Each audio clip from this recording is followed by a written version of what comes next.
Existe um canto do planeta onde o Sol se recusa a morrer, banhando o horizonte em uma luz acobreada que desafia a escuridão. Este é o Burundi, não um destino turístico, mas um território que exige respeito e sobrevivência. Situada na cicatriz do Vale do Grande Rift, a terra aqui guarda segredos de caravanas antigas e reis sagrados,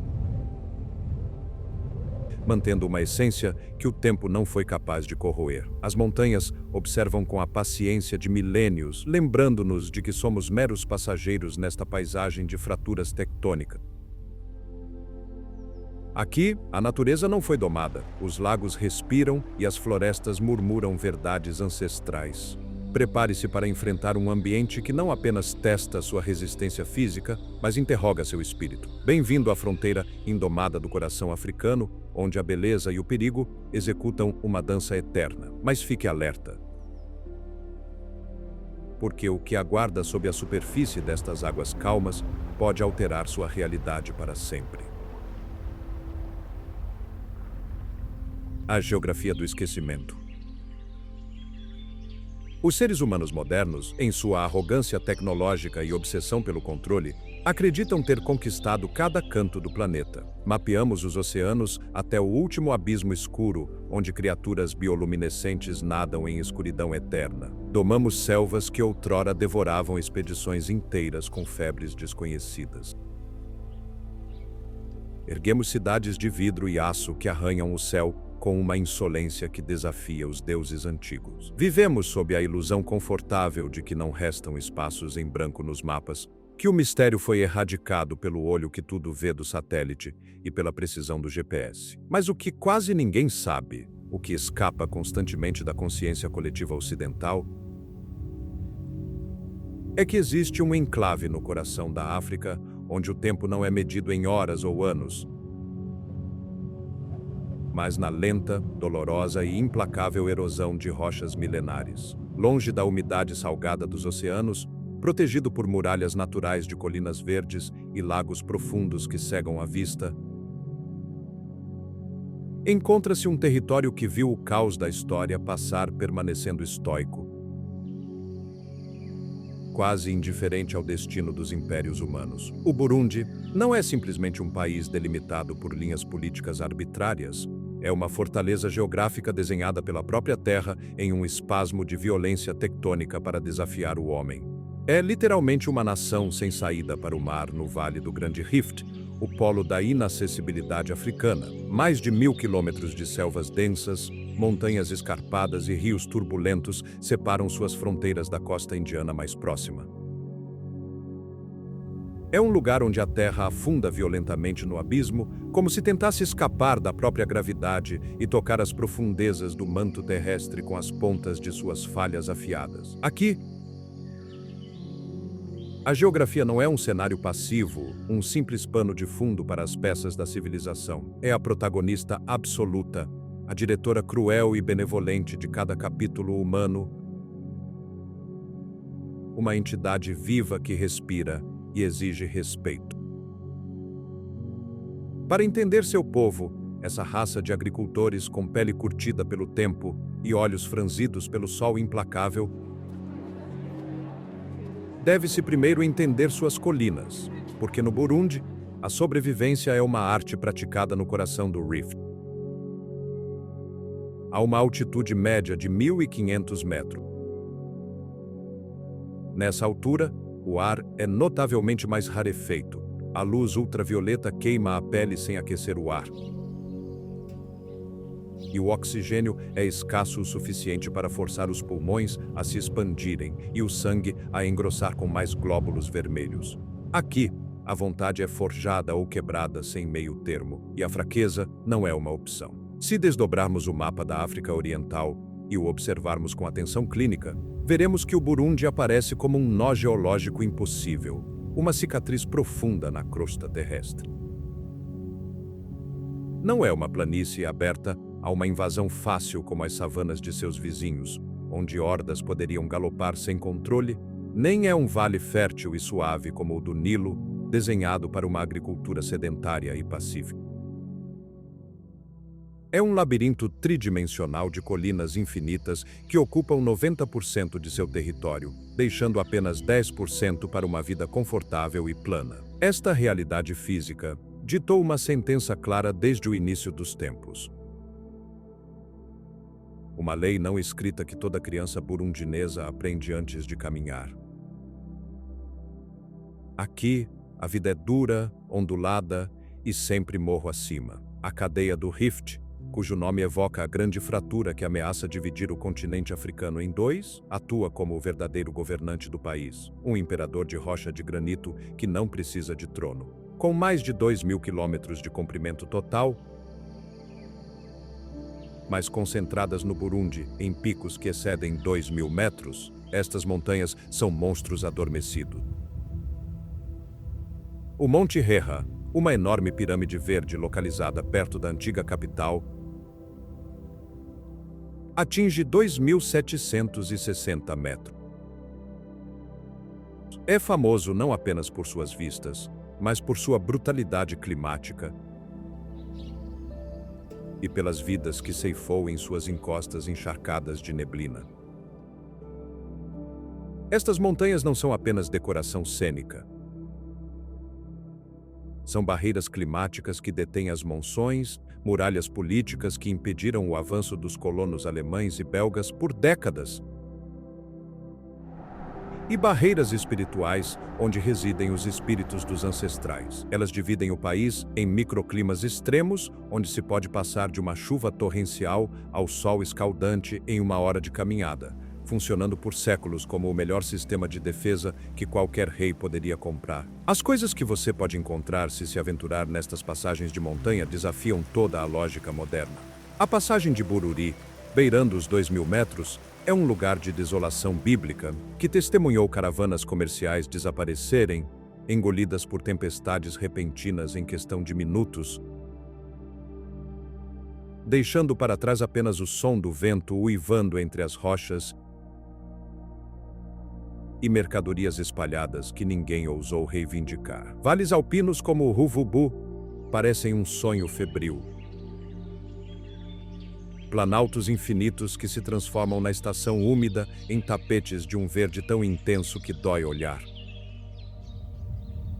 Pontilhados por milhões de flores silvestres, orquídeas vermelhas que parecem gotas de sangue fresco, e lírios brancos cruzados por rios de água cristalina que descem diretamente do degelo com um rugido surdo que soa como o batimento cardíaco do próprio planeta. É uma paisagem de contrastes violentos desenhada para fazer você se sentir insignificante. Selvas áridas de areia vermelha e cânions marcianos no sul, como as falhas de Carreira, com suas quedas d'água em degraus de 50 metros, subitamente dão lugar a antigas florestas de bambu, no Parque Nacional de Kibira. Esta é uma das maiores florestas naturais da África Central. Um vestígio do Pleistoceno, onde as árvores têm troncos tão largos e retorcidos que são necessários 5 homens para abraçá-los, cobertos por musgo que está lá desde antes da invenção da escrita. E depois, há os lagos de cor turquesa suspensos nas alturas, como o Lago Ruihinda, conhecido como o Lago dos Pássaros, que parecem espelhos quebrados do céu, lugares onde a água é tão pura e gelada que você pode beber diretamente e senti-la purificar seu interior, congelando suas entranhas por um instante. Na estação seca, a realidade torna-se hostil e implacável. A temperatura pode cair drasticamente nas terras altas. O ar esfria nos pulmões com uma nitidez metálica. Os rios param, prendendo os peixes no meio do nado, em blocos de lama seca, esperando meses por uma gota de chuva. Predadores descem das montanhas, famintos, suas presenças invisíveis espreitando os vales. E, no entanto, as pessoas vivem aqui. Elas não sobrevivem, elas vivem com orgulho feroz, porque aprenderam a linguagem secreta das colinas, uma língua que não usa palavras, mas sinais atmosféricos. Saber quando o céu vai fechar com nuvens de chumbo, quando a chuva vai cegar as passagens com uma umidade mortal, quando se mover rápido e quando ficar parado e deixar a tempestade passar por cima. Mas as montanhas são apenas metade da história, porque a oeste, onde a terra termina, começa um abismo líquido que esconde monstros reais. O olho do continente. Se as montanhas são a muralha do Burundi, o lago Tanganyika é seu fosso insondável e talvez seu maior mistério. Ao chegar às margens de Bujumbura, a capital econômica, não se tem a sensação de estar diante de um lago. A mente humana luta para processar a escala do que está diante dela. O horizonte é infinito, as ondas quebram com a força de um mar interior e o ar cheira a ozônio e tempestades. Este não é um corpo de água comum, é o segundo corpo de água doce mais profundo do planeta, superado apenas pelo Baikal na Sibéria. Uma fenda na crosta terrestre preenchida com água que atinge profundidades de quase 1.500 metros. Imagine por um momento a magnitude disso. Se você jogasse uma pedra no centro do lago, ela levaria minutos para tocar o fundo, descendo por camadas de escuridão absoluta, onde a pressão esmagaria um submarino convencional. O Tanganyika é tão antigo e está isolado por tanto tempo, milhões de anos,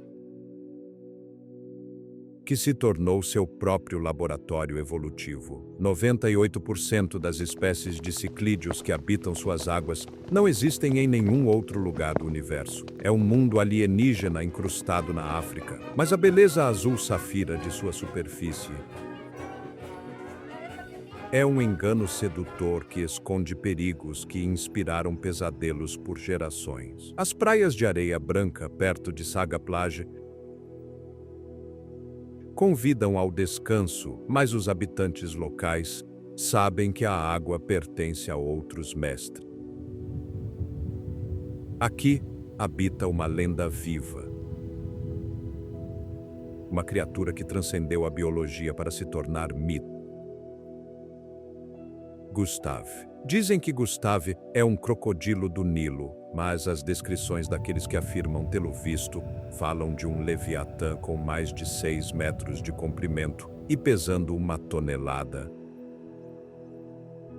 Um dinossauro moderno com uma inteligência arrepiante. Ao contrário de outros de sua espécie, Gustave não mata por fome, mas parece caçar por esporte, desaparecendo por anos apenas para ressurgir quando as pessoas começam a esquecer. Embora seu status atual seja um mistério, sua lenda mantém os pescadores alertas, lembrando-os de que no Tanganyika, os seres humanos não estão no topo da cadeia alimentar. A vida ao redor do lago move-se em um ritmo diferente. Na escuridão da noite, se você observar das colinas de Vugizo, verá milhares de luzes tremeluzindo sobre a água negra. Não são estrelas refletidas, mas as lâmpadas de querosene dos pescadores noturnos em busca do ndagala, um pequeno peixe prateado semelhante à sardinha que é o ouro da região. Estas frotas artesanais saem todas as noites enfrentando tempestades repentinas geradas no centro do lago. Ondas de 3 metros que aparecem do nada, impulsionadas por ventos que descem das montanhas do Congo. É um trabalho de alto risco onde o lago recolhe seu tributo anualmente,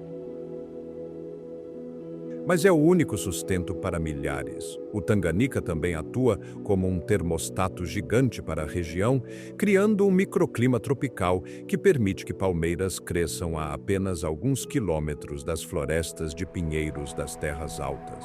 É a rodovia principal, o supermercado e o cemitério da região. Durante a era colonial, os alemães tentaram dominar este mar interior lançando o navio Graf von Götzen, que incrivelmente ainda navega hoje sob outro nome, um fantasma de aço de uma guerra esquecida flutuando em águas africanas. Mas há algo mais inquietante sobre este lago. Geólogos sabem que o Vale do Rift está se abrindo.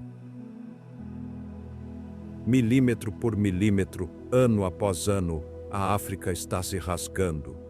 O Tanganica é a ferida visível deste processo, uma cicatriz que está se alargando. Algum dia, em milhões de anos, o Oceano Índico entrará rapidamente, inundando este vale e transformando o Burundi em uma ilha ou no fundo do mar. Saber disso, viver na borda de uma fratura planetária ativa, dá à existência aqui uma qualidade temporária e urgente.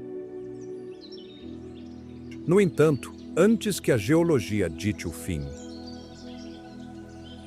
a história humana já deixou marcas muito mais profundas do que qualquer falha tectônica nesta Terra. E essas marcas não são feitas de rocha, mas de memória e ferro. Para entender o presente do Burundi, deve-se voltar a um tempo em que as fronteiras não eram linhas no papel, mas o alcance do som de um tambor real. Muito antes de botas europeias pisarem na poeira vermelha de Gitega, existia aqui um reino sofisticado e complexo, uma monarquia sagrada que funcionou ininterruptamente por séculos. Os Mwami, os reis sagrados, não eram vistos como simples governantes, mas como o elo físico entre o mundo espiritual e a terra fértil. A estrutura social era um tecido intrincado, muito mais fluido do que os historiadores coloniais quiseram admitir mais tarde. A narrativa simplista de duas etnias em guerra desde o início dos tempos é, em grande parte, uma fabricação posterior, uma manipulação da realidade para facilitar o controle administrativo. No antigo reino, a riqueza era medida em gado e o status podia mudar. Era uma sociedade agrária altamente organizada, capaz de alimentar uma população densa em um terreno difícil. Mas esta autonomia estava destinada a colidir violentamente com a ambição imperial da Europa. Quando os alemães chegaram no final do século XIX, não encontraram tribos dispersas e fáceis de subjugar. Encontraram uma resistência feroz. O rei Mwezi de Sabo recusou-se a aceitar a proteção estrangeira, forçando os invasores a uma guerra de desgaste. O que se seguiu foi um jogo de xadrez geopolítico cruel. Após a derrota alemã na Primeira Guerra Mundial, os belgas assumiram o controle sob um mandato da Liga das Nações. E é aqui que a tragédia foi meticulosamente semeada. Administradores coloniais, obcecados com classificação e raça, tornaram as identidades sociais rígidas. Mediram narizes, alturas e crânios, emitindo cartões de identidade que classificavam cada pessoa por toda a vida. O que eram classes sociais fluidas tornaram-se castas raciais imutáveis. Transformaram vizinhos em estranhos e irmãos em rivais políticos. Implementaram sistemas de trabalho forçado e cultivo obrigatório de café, transformando a autossuficiência em servidão econômica. As cicatrizes desta engenharia social são o que sangrou décadas mais tarde, quando a independência chegou na década de 60, não como uma libertação, mas como um vácuo de poder que desencadeou uma luta existencial. Mas viajar hoje pelo interior rural, longe da política das cidades, é ver a resiliência do modo de vida original. Nas colinas de Muramvya, a antiga capital real, ainda se pode ver os recintos dos reis. Eles não são palácios de pedra no estilo europeu, mas estruturas vegetais complexas que se integram com a paisagem, desenhadas para serem parte da natureza, não para dominá-la. A história aqui não é lida em livros, é ouvida na tradição oral. Anciãos, sentados sob ficus centenários, contam histórias de tempos em que leões eram mensageiros de reis e a justiça era dispensada sob o céu aberto. No entanto, o vestígio mais poderoso deste reino perdido não é uma ruína ou um monumento, mas um som. Um som capaz de sincronizar os batimentos cardíacos daqueles que o ouvem e que foi declarado Patrimônio Cultural Imaterial da Humanidade pela Unesco. É o batimento cardíaco da própria terra, manifestado através da madeira e da pele de animal. E testemunhá-lo é entender que, apesar de toda a dor, o espírito do Burundi permanece intacto e desafiador. O trovão de Gishora. Se você dirigir em direção ao centro do país, subindo estradas sinuosas que deixam tonto até o viajante mais experiente, chegará ao santuário de Gishora. Não parece muito por fora, um cercado no topo de uma colina ventosa, cercado por campos de cultivo. Mas este é o Vaticano da cultura burundinesa. Aqui residem os tambores reais do Burundi, guardiões de uma tradição que é, em essência, um ritual místico de conexão cósmica. O tambor no Burundi, o karienda, não é um instrumento musical. É um objeto sagrado, um receptáculo para a alma da nação. No passado, o tambor era tão sagrado que apenas o rei poderia ditar quando ele seria tocado. Simbolizava o ventre da mulher, a fertilidade da terra e o poder do Estado. Bater o tambor não é fazer música. É acordar os espíritos, chamar a chuva, garantir a continuidade da vida. Assistir a uma apresentação dos tambores de Gishora é uma experiência visceral que beira o sobrenatural. Eles entram no cercado com os tambores, que pesam até 50 quilos, equilibrando-os em suas cabeças com uma graça que desafia a física. Vestem as cores da bandeira, verde para isso a esperança, branco para a paz e vermelho para o sangue derramado pela independência. E quando começam a tocar, o ar muda. Não é uma metáfora. A pressão acústica é tal que você pode sentir as ondas de choque atingindo seu peito, vibrando em seus dentes. O ritmo é complexo, polirrítmico, impossível de ser acompanhado por um ouvido não treinado. Mas o mais impressionante não é o som, mas o movimento. Os percussionistas saltam, giram e chutam o ar enquanto golpeiam a pele esticada com violência controlada. É uma dança guerreira, uma exibição de virilidade e força, mas também de alegria pura e desenfreada. Há um momento no ritual em que o líder fica no centro e, através do ritmo, conta a história de seus antepassados, recita poesia heróica e desafia os inimigos do reino. Em um mundo moderno onde a cultura é consumida através de telas frias,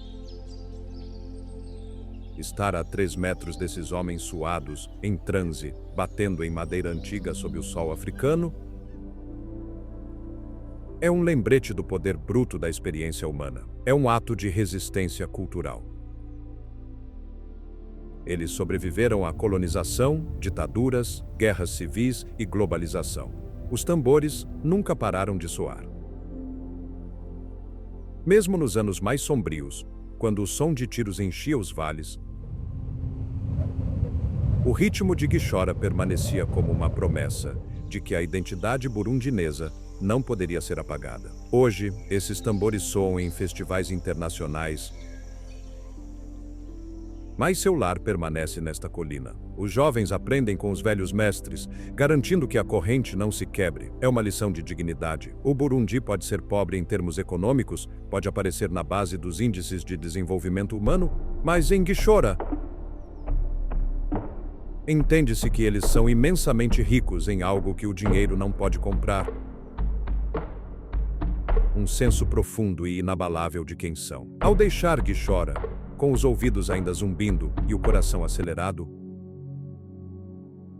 olha-se para a paisagem com novos olhos. As colinas não parecem mais barreiras, mas fortalezas. O lago não é apenas água, é memória.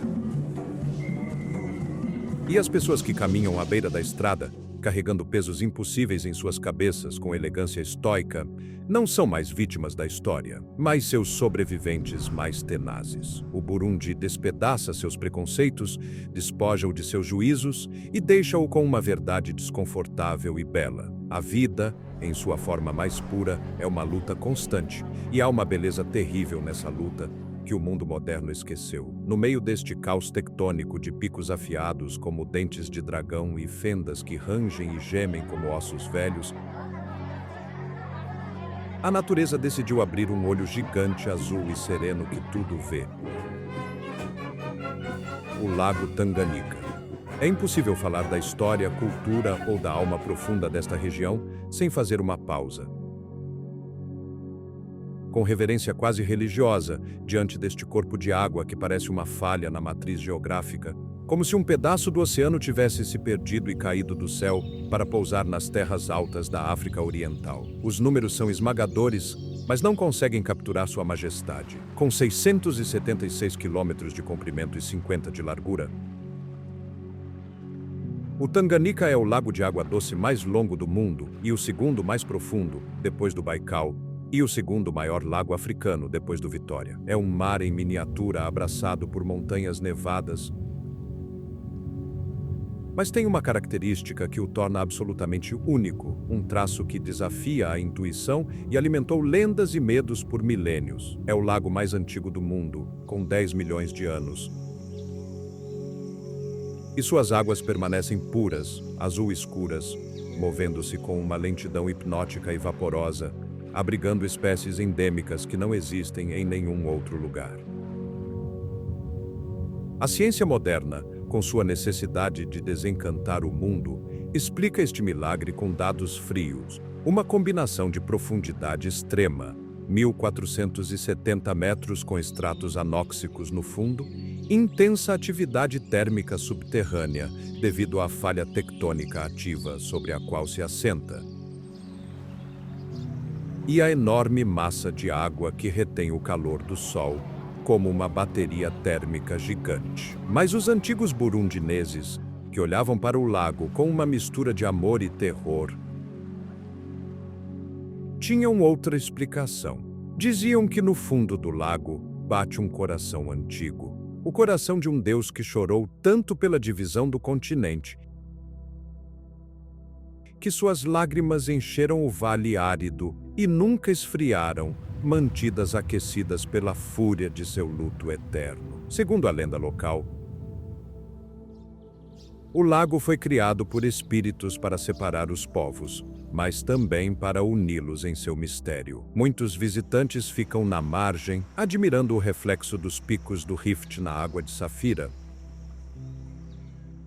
mas surpreendem-se e estremecem quando descobrem o que jaz sob a superfície calma. O Tanganica é uma tumba massiva da história. Arqueólogos, em missões durante a era colonial e expedições posteriores, encontraram restos de civilizações submersas que nos obrigam a reescrever os livros de história. Ferramentas de pedra perfeitamente esculpidas, cerâmicas intactas, pontas de lança e armas de ferro de 2000 anos atrás. São os vestígios de antigos assentamentos que ficaram presos quando o nível do lago subiu subitamente após terremotos cataclísmicos, engolindo vidas, mercados e templos em uma única noite de horror. Disse, e as evidências circunstanciais são perturbadoras,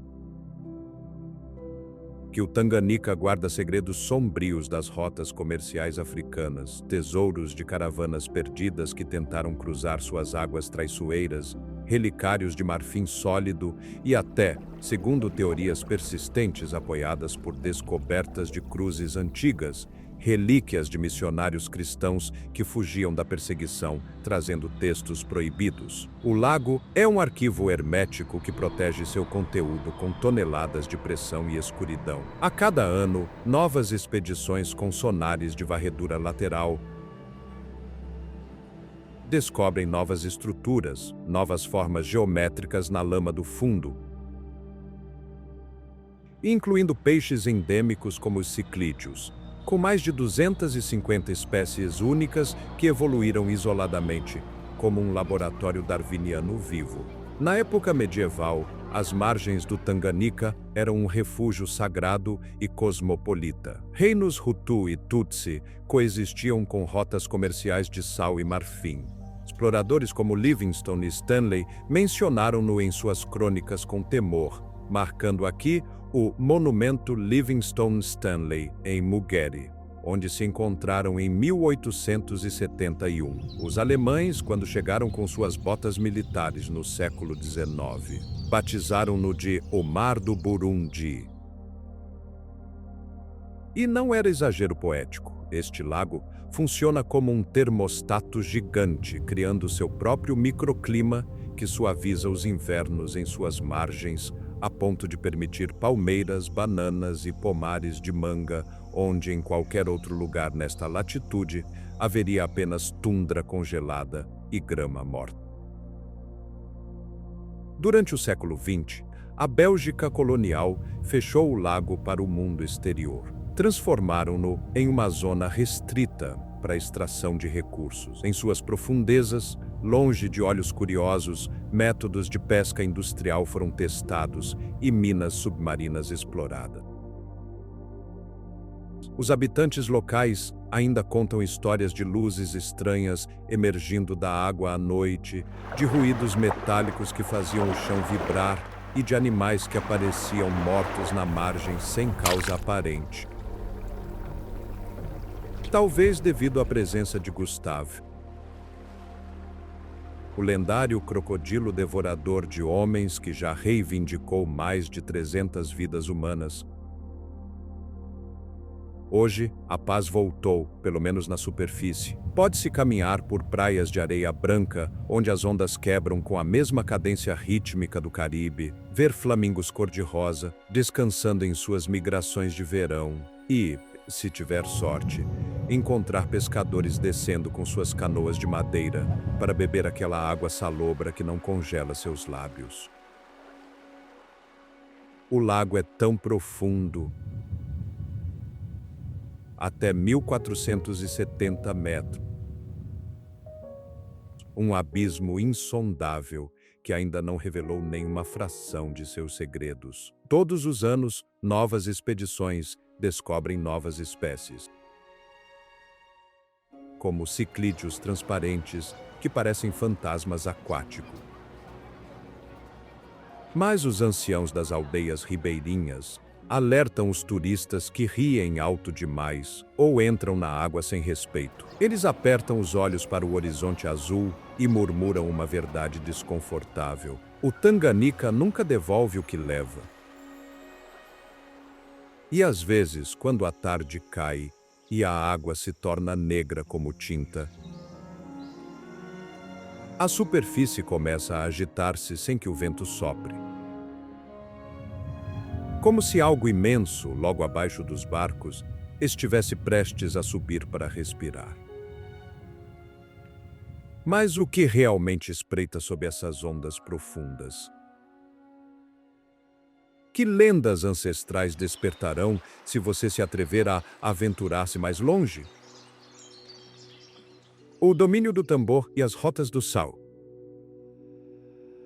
Muito antes do nome Burundi aparecer nos mapas dos cartógrafos europeus, muito antes de conceitos como nações, fronteiras ou passaportes existirem,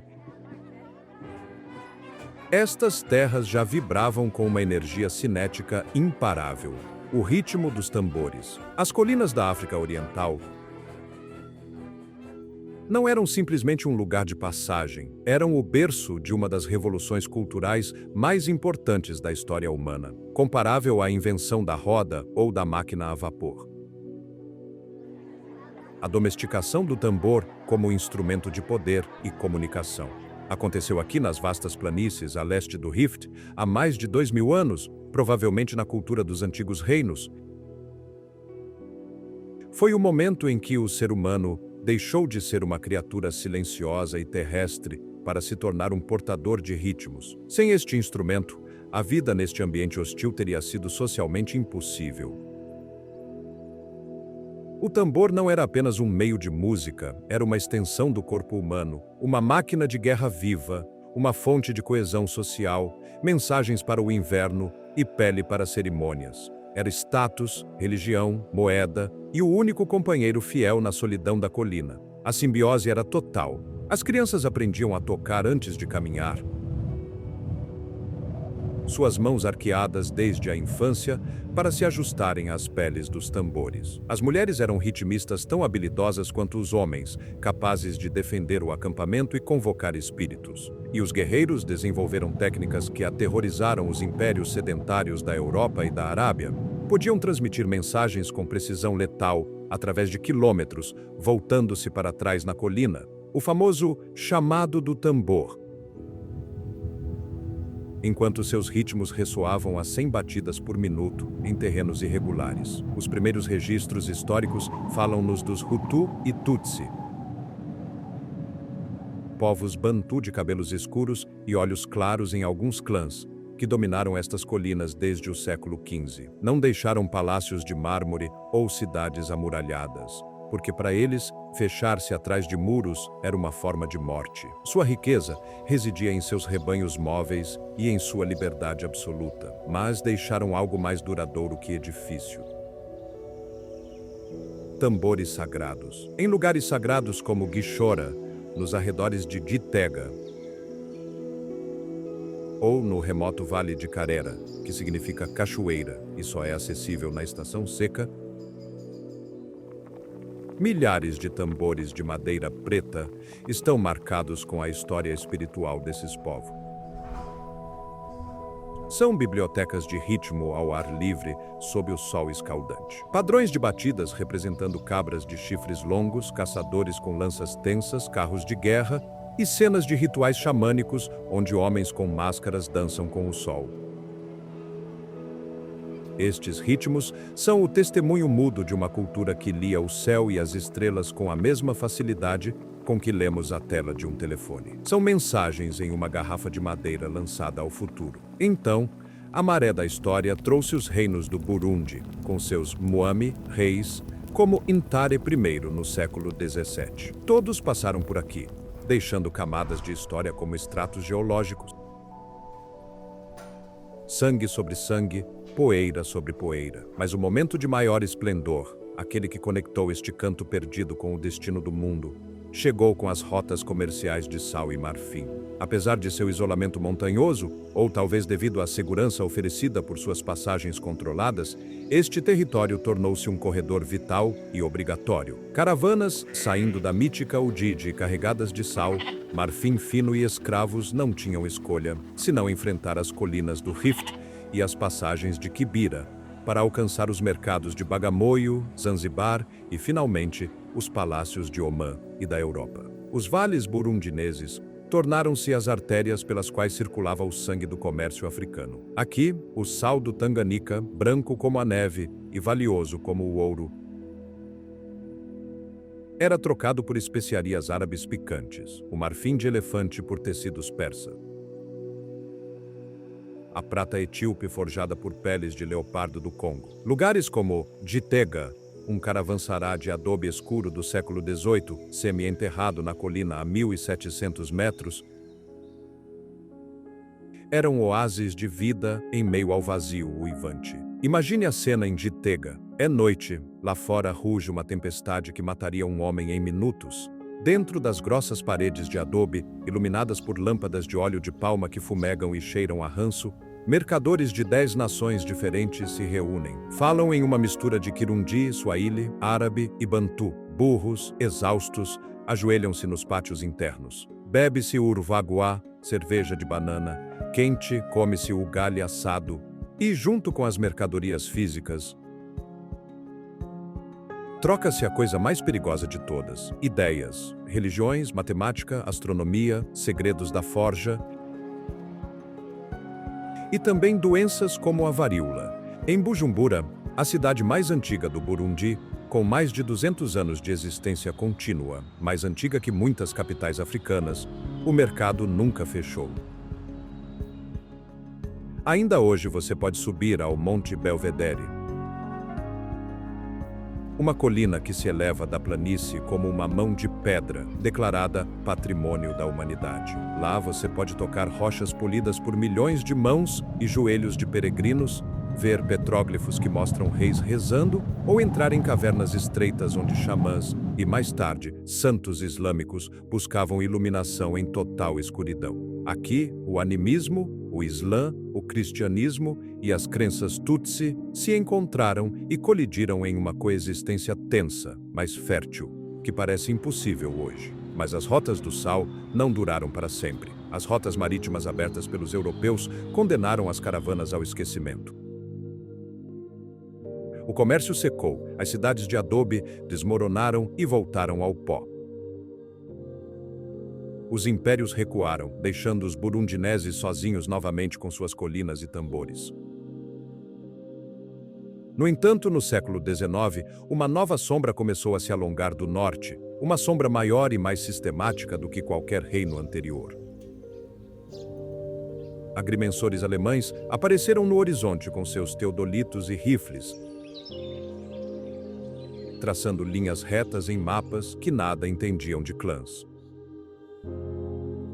O grande jogo colonial havia começado, e com ele, o fim da antiga liberdade. O que veio a seguir não foram mercadores com marfim, mas canhões e uma ideologia que prometia reescrever a própria alma do homem da colina. E o som desses canhões, se aproximando, ressoava como um trovão distante, anunciando uma tempestade da qual ninguém poderia se esconder. Mas logo, quando parecia que o isolamento das colinas protegeria este modo de vida para sempre, o mundo exterior começou a bater nas portas do vale com uma força imparável. Os antigos reinos tinham vindo e ido,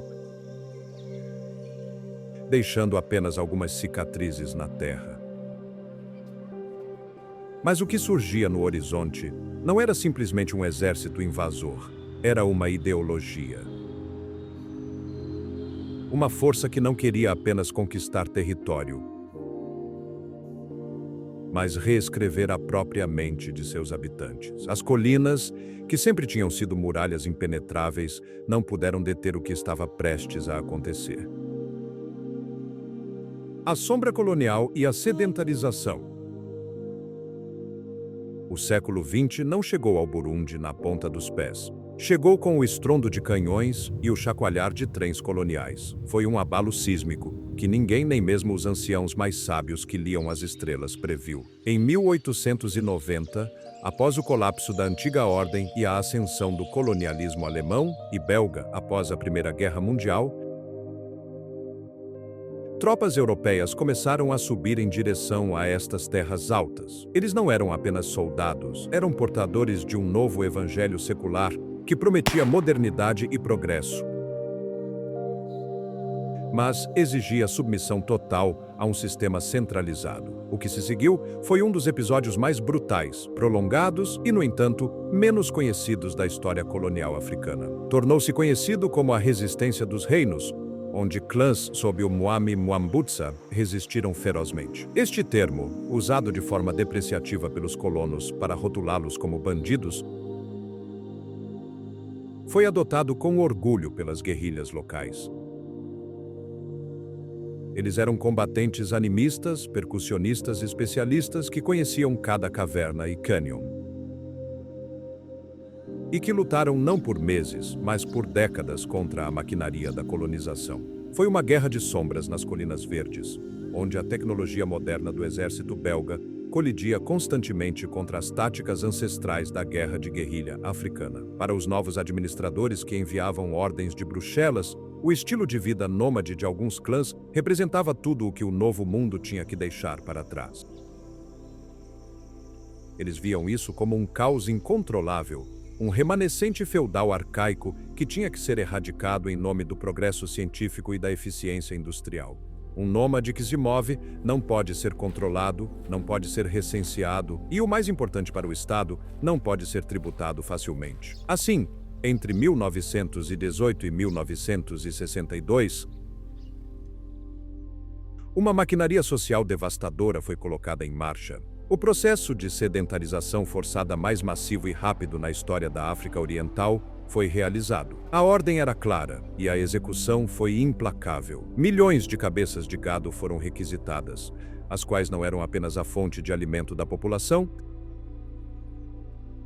mas seu banco, status e identidade. Rotas de transumância usadas por milhares de anos, caminhos invisíveis traçados pela memória de gerações, foram fechadas e bloqueadas por fronteiras artificiais. Os pastores foram instados e, na vasta maioria dos casos, forçados sob ameaça de violência a abandonar suas cabanas. Eles tiveram que se mudar para vilas como Bujumbura, fazendas coletivas projetadas em escritórios distantes, onde a propriedade privada desapareceu e o indivíduo se tornou uma engrenagem na produção estatal. As consequências foram catastróficas. Milhares pereceram em fomes induzidas, como na década de 30, quando as políticas coloniais destruíram a economia tradicional. Clãs Hutu e Tutsi, divididos pela política de dividir e conquistar, rebelaram-se no norte, usando lanças antigas contra o gás mostarda belga. A resistência foi épica. Líderes como o príncipe Rwagasore proclamaram a independência em 1962, derrotando administradores em batalhas como as de 1959, mas o poder colonial era esmagador. Eles bombardearam aldeias, envenenaram poços e forçaram migrações em massa. Em cidades como Gitega e Bujumbura, a colonização trouxe uma realidade dupla. Por um lado, a modernidade, estradas, ferrovias, a grande catedral de Regina Mundi. Por outro, a exploração. Hutus e Tutsis foram relegados à mão de obra barata, enquanto os belgas construíam bairros como o Quartier Belge.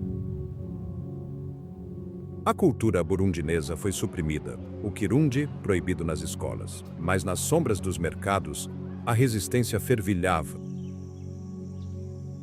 Percussionistas e nacionalistas como Rwagasore conspiravam em segredo,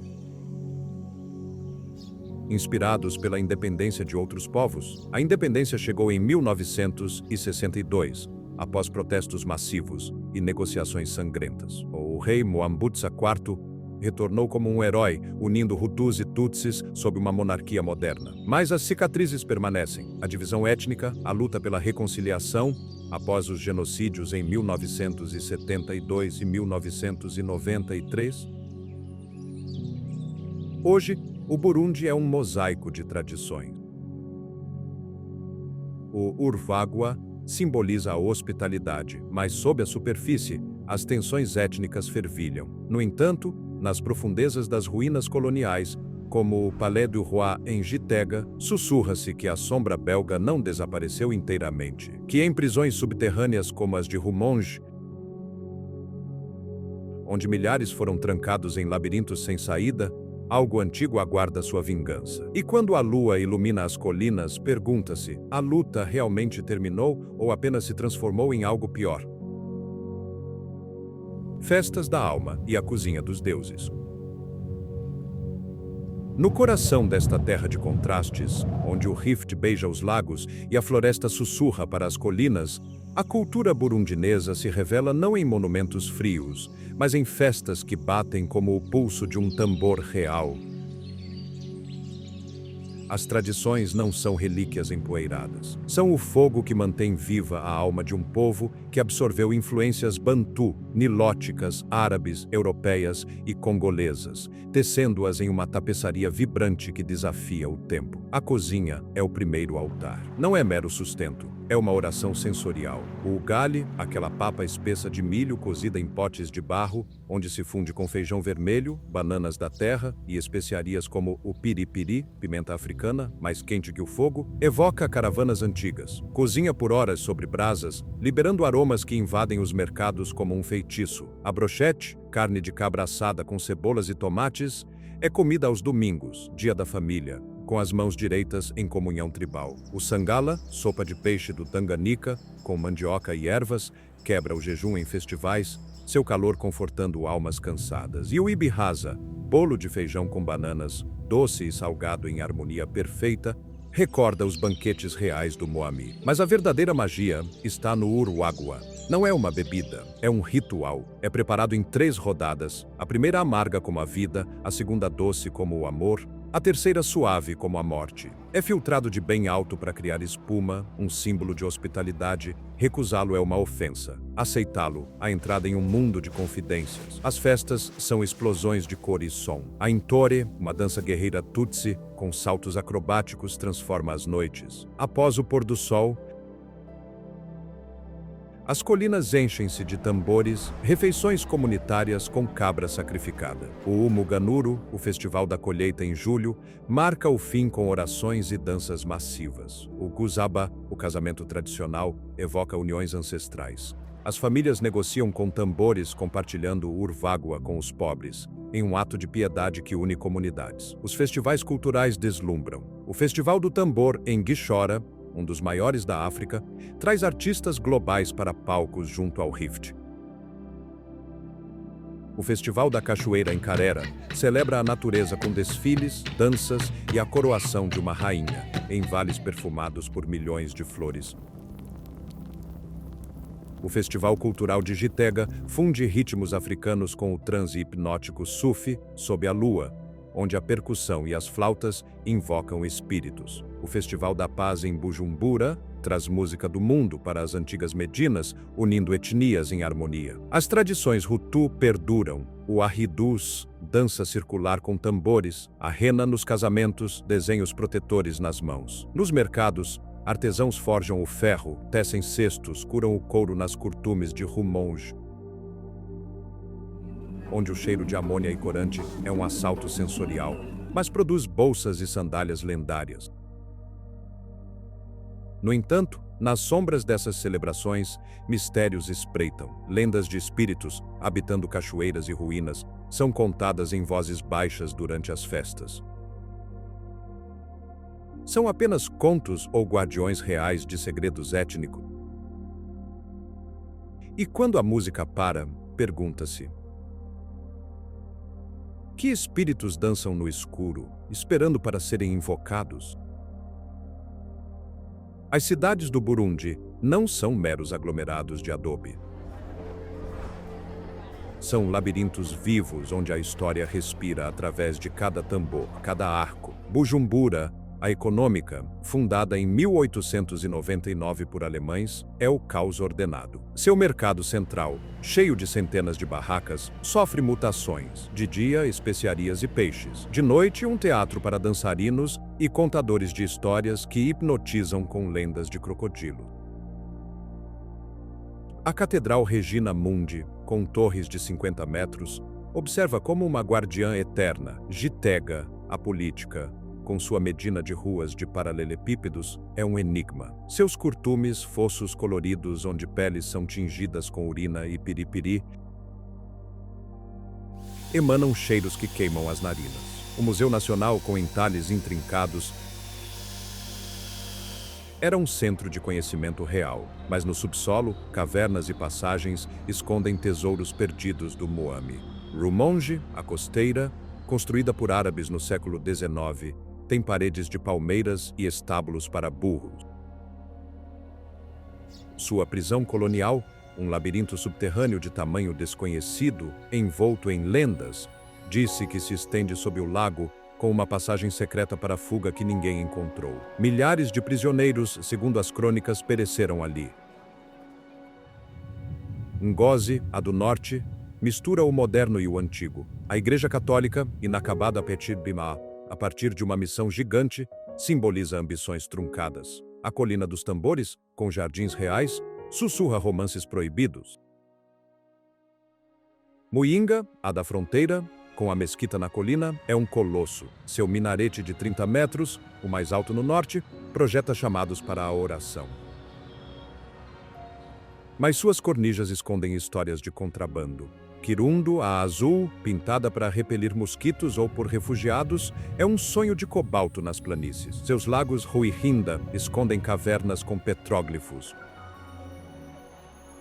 Ruvubu, ruínas pré-coloniais, com mosaicos de reis, guarda mistérios. Colunas reutilizadas em Gitega, mas que tesouros jazem sem serem escavados?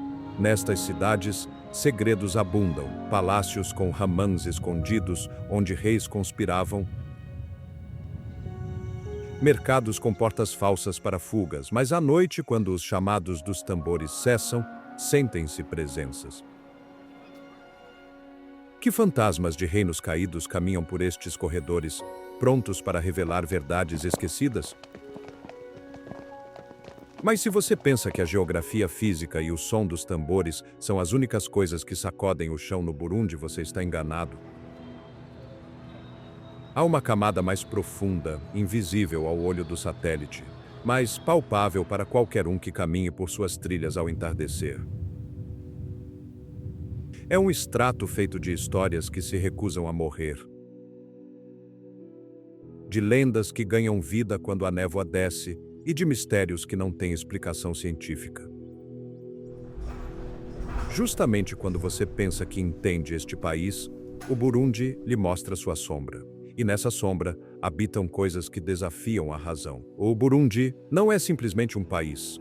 É uma tapeçaria de enigmas entrelaçados com fios de realidade e mito.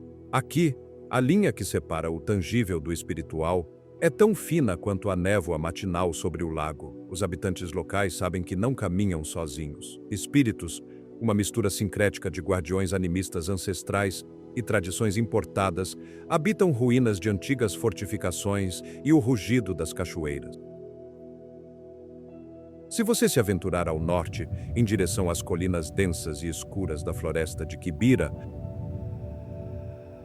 ouvirá histórias que congelarão seu sangue. Fala-se de cidades inteiras que existiram séculos atrás e foram enterradas sob a terra e a vegetação como punição divina pela arrogância de seus governantes. Os anciãos dizem que, em noites de lua cheia, ainda se pode ouvir o murmúrio de um mercado fantasma sob o solo da floresta, vozes negociando com moedas que não existem mais.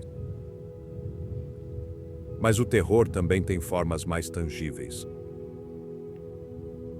Na cidade costeira de Rumonge, uma antiga prisão colonial permanece como um monumento ao sofrimento humano.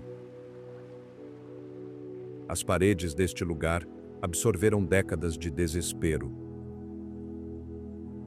E as lendas locais alimentam mitos de fugas impossíveis e prisioneiros que, após serem trancados em celas de isolamento, desapareceram no ar, deixando suas correntes trancadas e intactas no chão de pedra. Não é um lugar para os fracos de coração. A atmosfera é pesada, carregada com a eletricidade estática de uma história não resolvida. No entanto, nem tudo é escuridão. A floresta de Kibira é também uma fonte de vida e misticismo positivo. Este é o lar da apicultura antiga. O mel produzido aqui não é um simples alimento, é chamado de ouro líquido e é reverenciado por suas propriedades. É usado em rituais de cura e bênção, e há uma lenda persistente de que aqueles que consomem mel puro das abelhas de Kibira, alimentadas com flores que crescem apenas no fundo da selva virgem, ganham uma longevidade mágica, vivendo além dos 100 anos com a clareza mental de um jovem. Mas cuidado! Porque aventurar-se a buscar este mel implica cruzar territórios onde chimpanzés, inteligentes e territoriais, escalam árvores e observam os intrusos com olhos excessivamente humanos. Se você voltar seu olhar para o imenso lago Tanganyika, encontrará fenômenos que a ciência luta para explicar. Pescadores, homens experientes que não se assustam facilmente, falam de caravanas fantasmagóricas. São miragens, dizem os céticos, causadas pelo calor e pela refração da luz na água. Mas como explicar que dezenas de pessoas, em épocas diferentes, descrevam exatamente a mesma procissão de figuras vestidas em trajes antigos, caminhando sobre a superfície da água em direção ao centro do lago? Mais para o interior, perto de Rutana,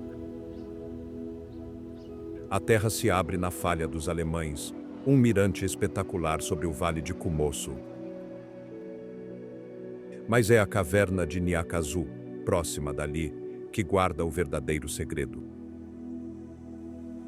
Disse que este era o lugar de descanso de um herói mitológico.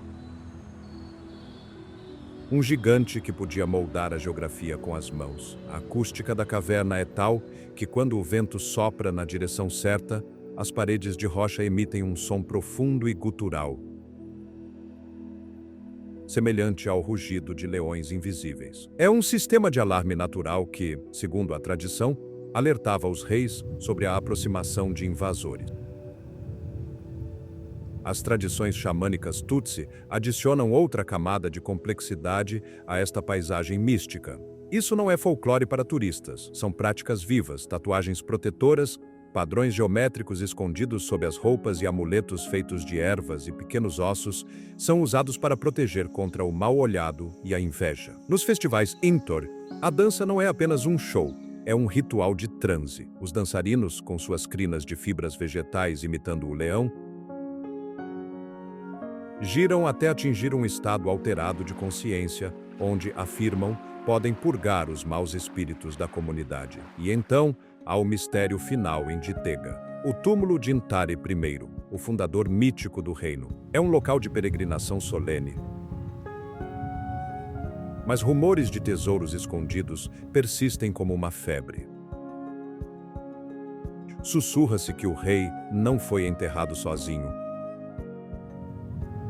mas com artefatos sagrados de poder que garantem a soberania do Burundi. Caçadores de tesouros tentaram encontrar a localização exata desses objetos, mas a lenda diz que a própria terra os defende, confundindo mapas e escondendo caminhos daqueles movidos pela ganância. Estes mistérios são o pulso de uma terra que esconde mais do que revela, mas a pergunta flutua no ar. O que acontece se você for fundo demais? Que preço pagam aqueles que desenterram o que deveria permanecer esquecido? A resposta pode estar nas próprias pessoas que habitam estas terras.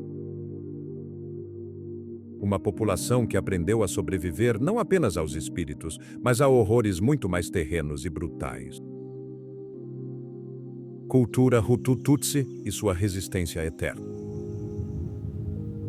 Para o observador externo, influenciado por décadas de notícias trágicas, as palavras Hutu e Tutsi evocam divisão. Mas a realidade no terreno é infinitamente mais complexa e matizada.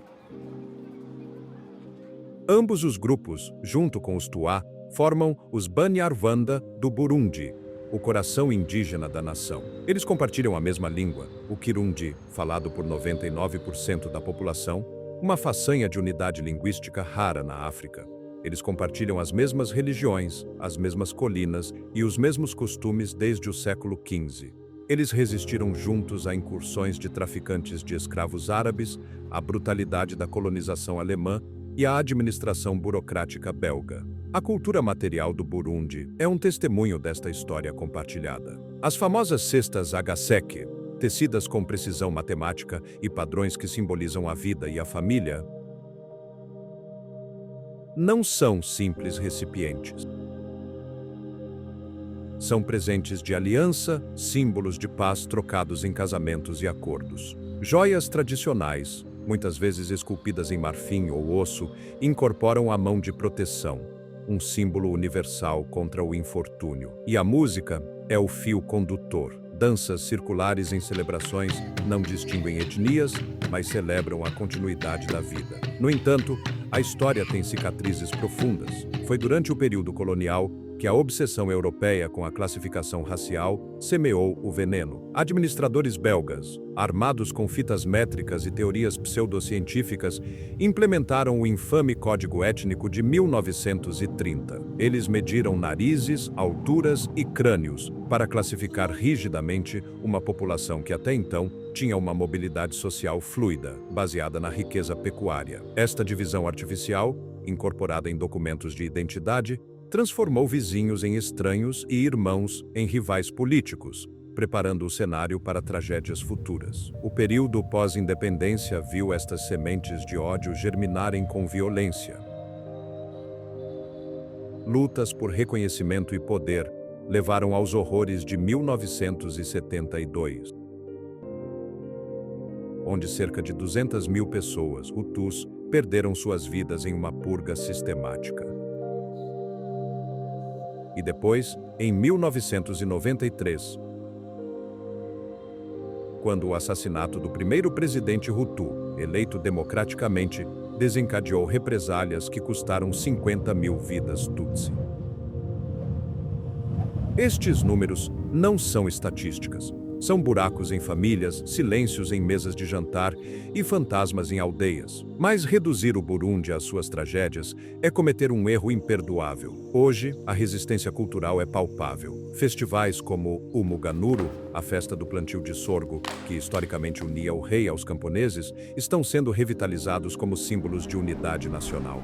Em aldeias remotas, como as da província de Bururi, se você chegar com respeito, encontrará uma hospitalidade desarmante. Oferecerão a você o gali, uma massa de milho ou mandioca, para compartilhar do mesmo prato, um ato de confiança absoluta. Você será convidado a sentar-se junto ao fogo para ouvir contos que falam não de ódio, mas de astúcia, amor e sobrevivência. No entanto, uma nova ameaça paira sobre esta cultura ancestral: a modernidade e a urbanização rápida. Os jovens migram para Bujumbura em busca de tecnologia e empregos, deixando para trás as tradições das colinas. Nos olhos dos anciãos, vê-se preocupação e resistência silenciosa. Eles sabem que sobreviveram a lanças e balas, mas sobreviverão ao esquecimento causado pelos smartphones e pela globalização? Será que a sua identidade se dissolverá como a névoa no Vale do Rift quando o sol nascer? Se você decidir verificar por si mesmo, deve saber que o Burundi não é um destino para o turista convencional de resort e pulseira. É um desafio logístico que exige preparação, respeito e, acima de tudo, uma alma aventureira disposta a adaptar-se. Entrar no Burundi é aceitar um contrato tácito com a imprevisibilidade. Para sobreviver e desfrutar desta experiência, existem regras não escritas que você deve gravar em sua mente. A primeira e mais importante é o respeito. Aqui, cumprimentar é um ritual sagrado. Um simples olá não é suficiente. Você deve parar, olhar nos olhos e perguntar: Amakuru, como estão as notícias? Usar sempre a mão direita para dar ou receber objetos é obrigatório. A esquerda é considerada impura. E quanto ao vestuário, a modéstia é a norma. Calças compridas e ombros cobertos abrirão portas que permanecem fechadas para o turista de bermudas e camisetas sem mangas. A logística de viagem é uma aventura em si mesma. A melhor época para visitar é durante a longa estação seca, de junho a agosto, quando as estradas de terra são transitáveis e o risco de malária diminui ligeiramente, embora nunca desapareça. O visto é um procedimento que melhorou. Para muitas nacionalidades, pode ser obtido à chegada ao Aeroporto Internacional de Bujumbura por cerca de $90 para uma estadia de 30 dias. Embora as regras mudem com a velocidade do vento e verificar antes de voar seja sempre vital.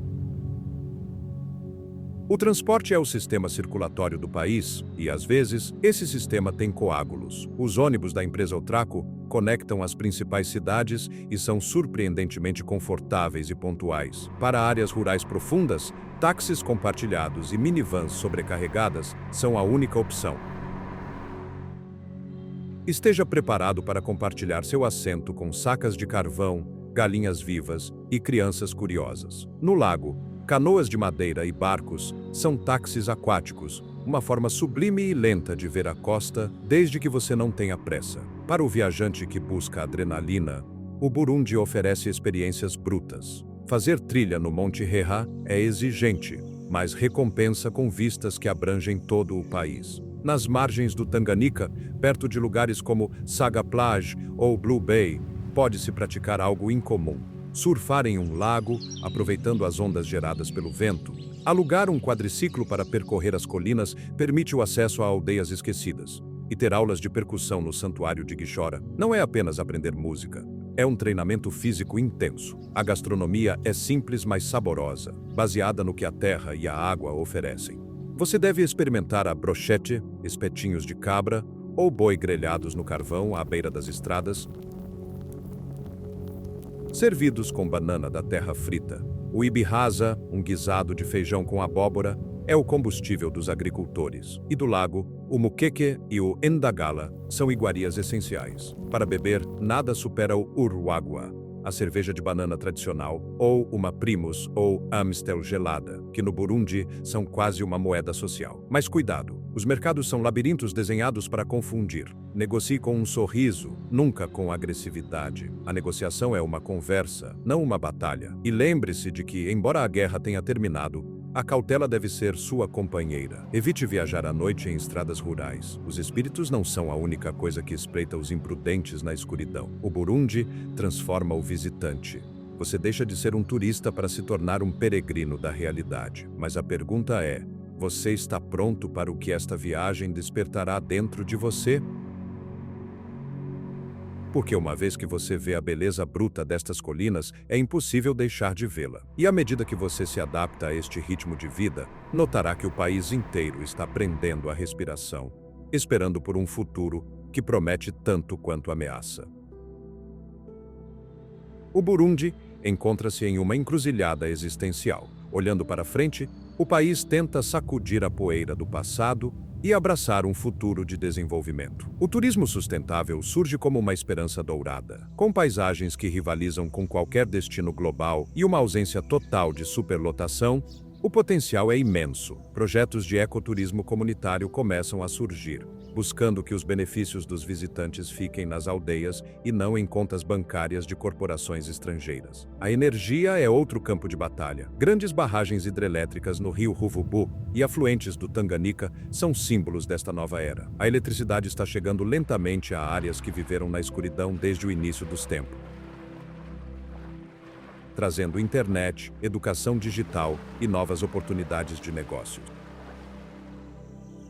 A China e outros atores internacionais estão investindo em infraestrutura, pavimentando estradas que antes eram atoleiros intransitáveis por meses. Mas os desafios são titânicos, monstros modernos que ameaçam devorar o progresso. As mudanças climáticas atingem com força.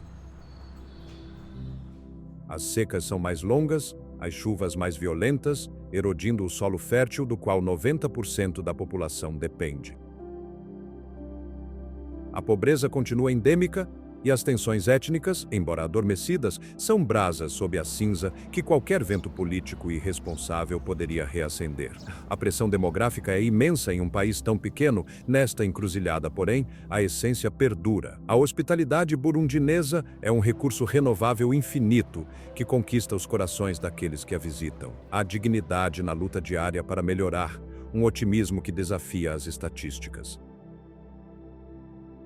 Mas quando o sol se põe sobre Bujumbura e as luzes de neon tremeluzem instáveis, pergunta-se que novos mistérios nascerão desta terra eterna no século XXI.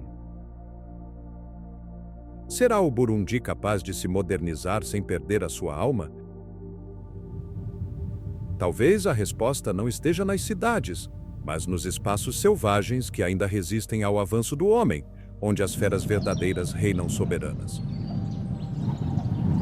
Os guardiões da floresta. O Burundi não é apenas um domínio humano.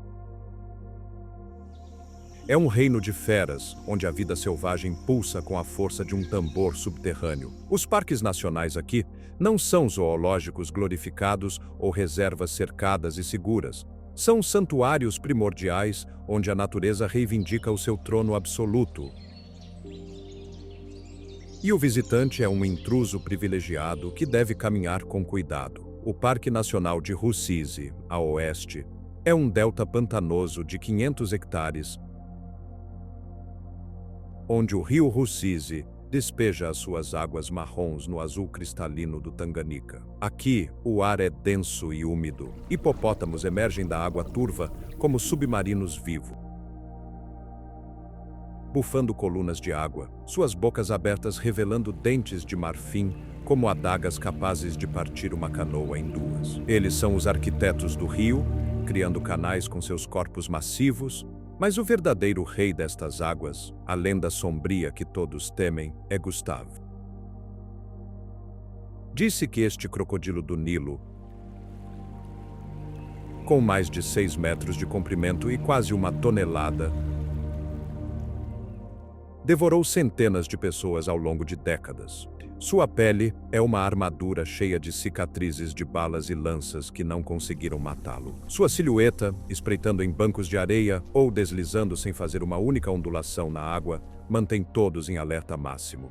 Caminhadas guiadas levam você para perto de bancos de areia, onde antílopes citatunga, adaptados à água, saltam entre juncos e aves migratórias pintam o céu com cores,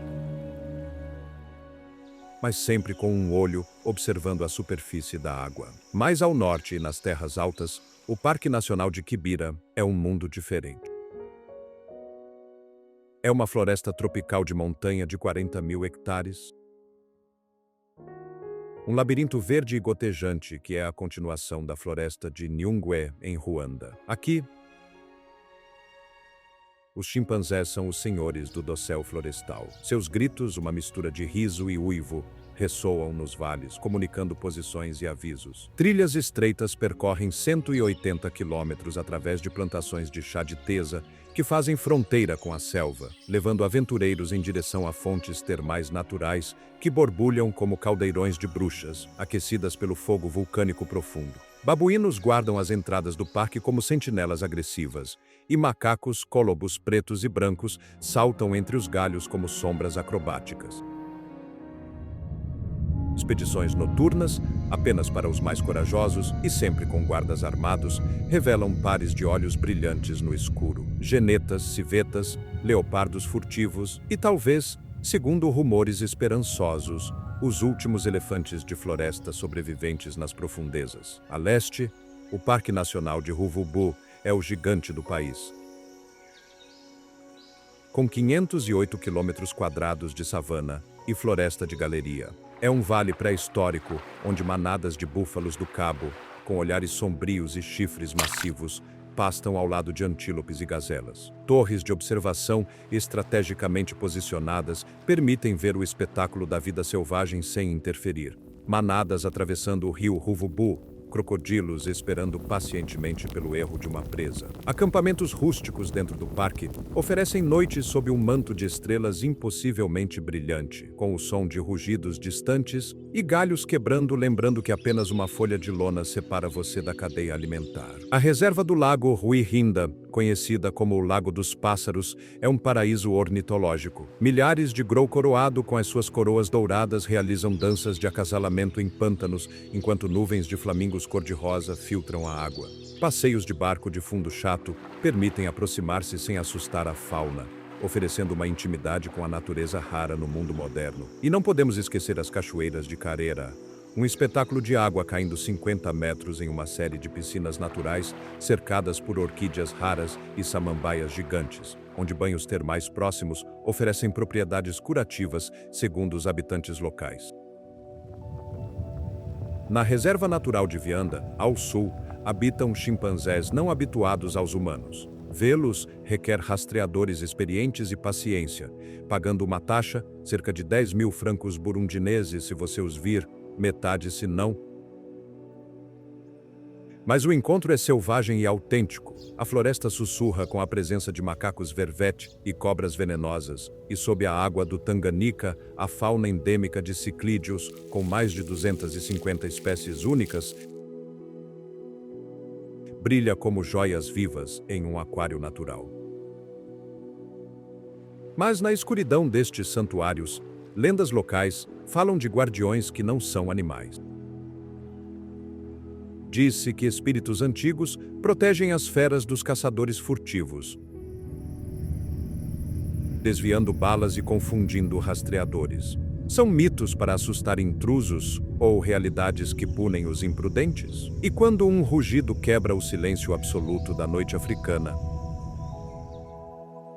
não se pode deixar de perguntar: quem está observando quem nesta dança selvagem? A resposta jaz enterrada no passado, em tempos em que reis não apenas governavam homens, mas faziam pactos com a própria natureza.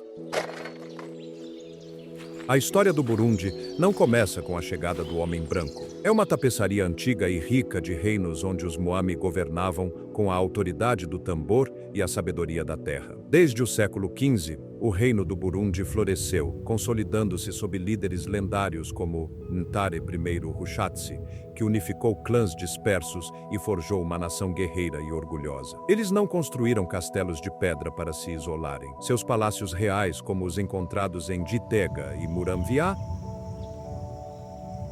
eram cercados complexos de estruturas vegetais sofisticadas situados no topo de colinas, de onde podiam vigiar seus domínios. O Moami era uma figura divina.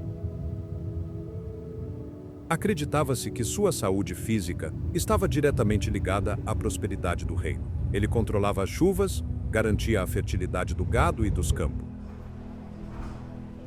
Cerimônias reais, acompanhadas pelo trovão dos tambores sagrados Karienda, não eram meros atos políticos, mas rituais cósmicos para manter o equilíbrio do universo. Os Ganva, uma classe de príncipes de sangue real, atuavam como mediadores e administradores, tecendo uma rede de lealdades que mantinha o Reino Unido contra as tensões constantes com o reino vizinho de Ruanda. Mas a chegada do colonialismo quebrou este equilíbrio sagrado. Primeiro os alemães, em 1890, seguidos pelos belgas em 1916, tentaram subjugar a monarquia. O rei Moise Guizabo lutou ferozmente, mas foi finalmente forçado a aceitar a presença estrangeira. No entanto, a instituição real sobreviveu, adaptando-se e resistindo. O rei Mwambutsa IV governou durante um período de transição crítico, tentando manter a unidade enquanto as forças coloniais jogavam o dividir e conquistar. O momento mais trágico e definidor veio com a luta pela independência. O príncipe Luiz Rwagasore, filho do rei e herói nacional, um visionário carismático que pregava a unidade acima das etnias, venceu as primeiras eleições democráticas sob supervisão colonial. Sua vitória prometia um futuro brilhante e unido para o Burundi, mas a esperança foi assassinada. Em 13 de outubro de 1961, apenas algumas semanas após sua vitória e pouco antes da independência oficial, Rwagasore foi morto por um assassino grego, pago por facções rivais, com a cumplicidade tácita das autoridades belgas. Sua morte deixou um vácuo de poder catastrófico, uma ferida aberta que nunca cicatrizou totalmente e precipitou o país no caos. O que se seguiu foi uma espiral de violência. A abolição da monarquia em 1966, golpes militares e genocídios cíclicos que sangraram a terra. Em 1972, o exército dominado por Tutsis massacrou a elite Hutu. Em 1993, após o assassinato do presidente Hutu Melchior Ndadaye, as represálias resultaram na morte de milhares de Tutsis. A guerra civil devorou a nação até os acordos de Arusha em 2005. Hoje, embora a monarquia tenha sido politicamente abolida, a herança real vive no coração da cultura. O Museu Nacional de Gitega guarda zelosamente coroas, lanças e tambores antigos, relíquias de um tempo de esplendor. Em ruínas cobertas pela vegetação, perto das antigas capitais reais, ainda circulam sussurros sobre tesouros escondidos, riquezas do Moami enterradas para as proteger dos invasores. Mas o verdadeiro tesouro não é o ouro, mas a memória. O Burundi é um sobrevivente. Viu impérios caírem e fronteiras mudarem, mas as suas colinas permanecem. No final desta jornada, fica-se com a sensação de que a história aqui não é linear, mas circular. O passado nunca morre, nem sequer é passado. Que segredos dos antigos Muami esperam para ser redescobertos? Irá o passado despertar para julgar o presente, enquanto o sol finalmente se afunda atrás das montanhas do Congo e o Tanganica se tinge de roxo e preto? A única certeza é que o Burundi permanecerá lá, eterno, misterioso e desafiador, esperando pelo próximo viajante corajoso, disposto a ouvir os seus sussurros.